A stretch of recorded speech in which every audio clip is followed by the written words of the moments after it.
السلام عليكم ورحمة الله وبركاته. ازيكم عاملين ايه؟ يا رب تكونوا بخير.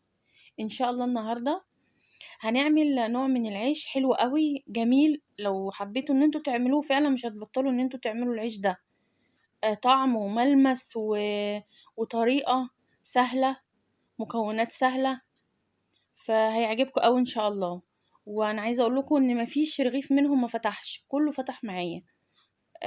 انا عاملاه صغير علشان خاطر على قد مثلا طعمية، على قد برجراية صغيرة. انا حابة الحجم ده وممكن اكبره عادي الحجم بتاع الرغيف زي ما انتوا عايزين. انا عايزة اقول لكم ان العجينة دي كمان بنعمل بيها عجاين تدخل الفرن. ان شاء الله انا هوريكم النهارده العيش بيتعمل ازاي، وهوريكم ان شاء الله برضو اشكال العجينه اللي انا هعملها معاكم تاني ان شاء الله، بس في فيديو تاني عشان مش بحب اطول الفيديو، علشان ما يبقاش طويل عليكم يعني. فانا ان شاء الله هوريكم الطريقه التانية باذن الله في فيديو جاي ورا ان شاء الله على طول باذن الله. هنشوف مقاديرنا ونقول بسم الله الرحمن الرحيم. هنكون محضرين كوبايتين دقيق. المقادير بتاعتنا عباره عن كوبايتين دقيق وكوبايتين زبادي. عايزه تحطي كوبايه دقيق وكوبايه زبادي وتجربي في الاول تمام. وانا عايزه اقول لكم ان في دقيق اساسا بيبقى فيه خميره، اساسا انا كنت بجيبه اللي هو الفايف ستار، بيبقى فيه اساسا دقيق بالخميره. ممكن انتوا برضو تعملوا الخطوة دي، ان انتوا تجيبوا الدقيق بالخميرة مرة واحدة او تجيبوا الخميرة وتحطوها على الدقيق زي ما انا هعمل برضو النهاردة. انا ما حبيتش احط لكم الدقيق التاني كده. احنا حطينا الدقيق وعليه كوبايتين الزبادي والخميرة وطبعا رشة الملح اللي هي اساسي. كده خلاص. الاول لمينا المكونات كلها بالمعلقة زي ما انتوا شايفين، ودخل الزبادي في قلب الدقيق. وبعد كده بعد ما اخلص المرحلة اللي انا بعملها دي ان انا ادخل الدقيق في قلب الزبادي، علشان مش اول ما ابتدي ان انا اعجن بايدي هعجن هيبقى ملزق جامد مش هعرف اتحكم فيها. فكده انا بدخل المكونات كلها ببعضها. وبعد كده هنعجن بايدينا زي ما انتم شايفين. انا عايزه اقول لكم ان العجينه دي جميله جدا. طبعا هي مغذيه، يعني مبدئيا هي مغذيه ومفيده، وزي ما قلت لكم قبل كده احنا اللي بناكل مش حد تاني. بس انا عايزه اقول لكم هو فعلا مش هيبقى موفر بالنسبه للعيش العادي اللي احنا بنجيبه او اللي احنا ممكن نعمله بالميه والدقيق العادي. بس دي حاجه مغذيه يعني اللي انا عايزه اوصلها لكم. وزي ما قلت لكم قبل كده ان العيش ده العجينه دي مش بيتعمل بيها بس العيش، بيتعمل بيها معجنات بتدخل الفرن. كل الاشكال المعجنات اللي انتوا تتخيلوها في منتهى الجمال، في منتهى الجمال فعلا. لان الزبادي عامه يعني في الميه، في الدهون، في الحليب، في كل حاجه، يعني هو في كل الحاجات اللي احنا بنضيفها اساسا للعجين. زي ما انتم شايفين العجينه لمتها اهي، ملمسها جميل جدا. مش طريه قوي ولا ناشفه قوي. وبعدين خدوا بالكم نوع الدقيق ونوع الزبادي انتوا اللي هتظبطوه، يعني المقادير دي تمام مظبوطه معايا انا. يعني ممكن انتوا بعد كده لما تيجوا تعملوها ممكن المقادير تظبط معاكم حاجه تانية. ممكن تظبط ان الدقيق كوبايه الدقيق تبقى زايده معلقه او معلقتين، على حسب نوع الدقيق وحسب نوع الزبادي.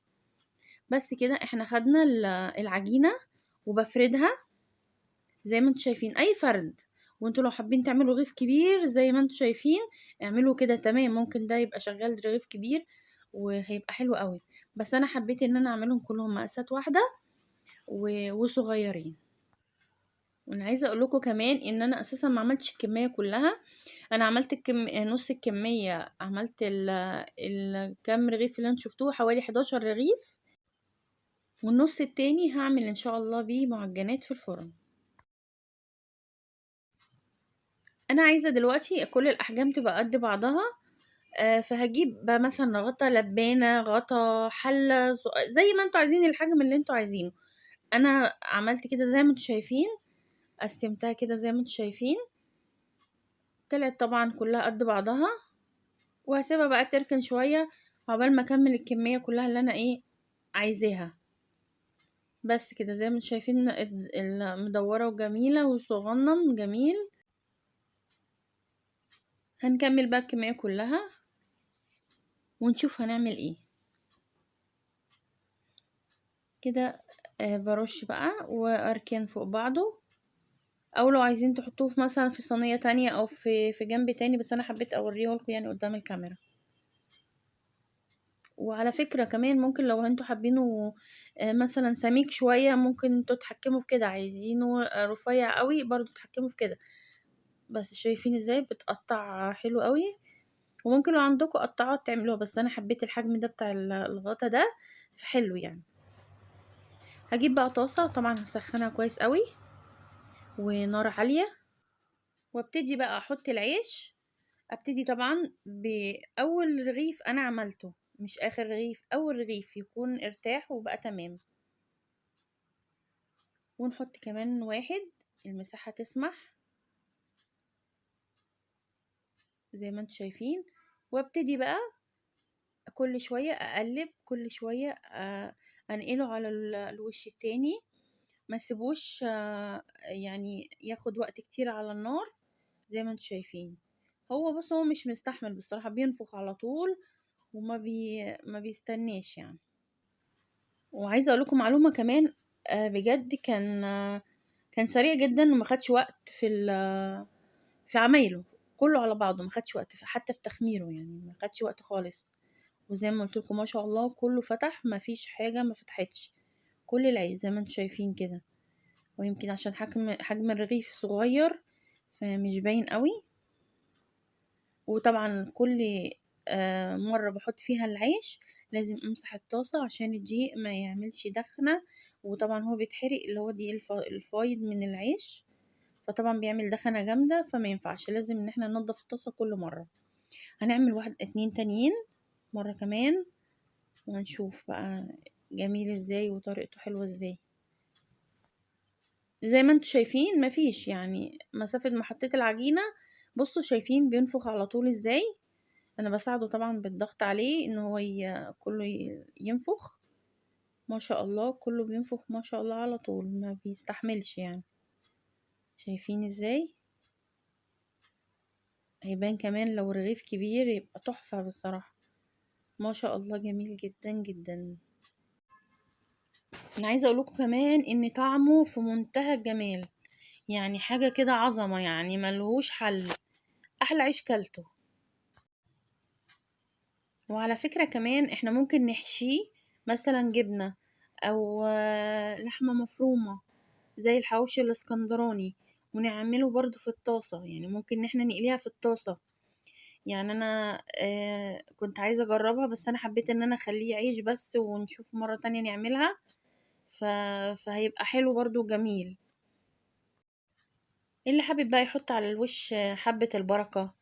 آه اللي حابب ما زي ما قلت لكم يكون سميك شوية او رفيع شوية، زي ما انتوا عايزين. يعني انا من جماله بصراحة، يعني ده فيهم واحدة رفيعة وواحدة تخينة شوية سميكة. فانا بوريكم كل الاشكال وكل الاحجام.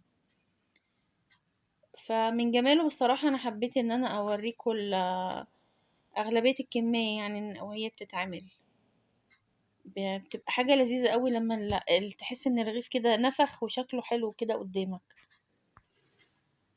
وزي ما قلت لكم قبل كده، بين كل رغيفين والتاني او كل مرة والتانية لازم ان احنا نمسح الطاسة عشان الدقيق ما يتحرقش ويعمل دخنة.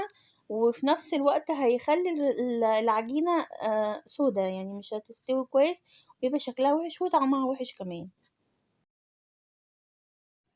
وانا عايزه اقول لكم ان العجينه دي كمان ممكن ان احنا نعملها فوق الطواجن.